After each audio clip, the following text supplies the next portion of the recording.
First Kinilaw Festival ginhiwat sa Banwa sang Tigbawan. Mga nagkalain-lain nga grupo nagpasundayan.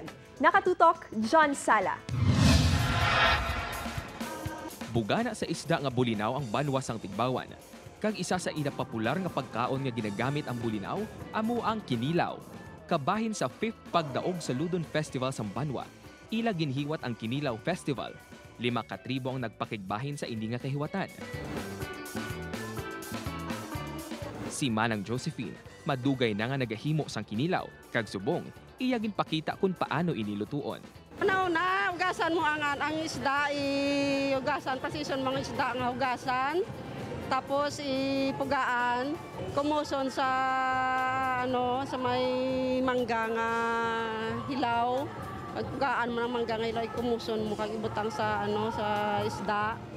Tapos silaktan kang mga ingredients na nga rabanos, bombay, aho, luya, kalamay, asin, kag ang katumbal nga kotitot, tagata.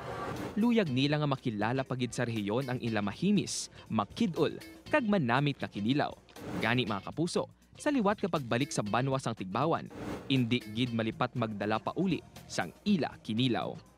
Upod kay Cirilo Rinduque, John Sala, 1 Western Visayas.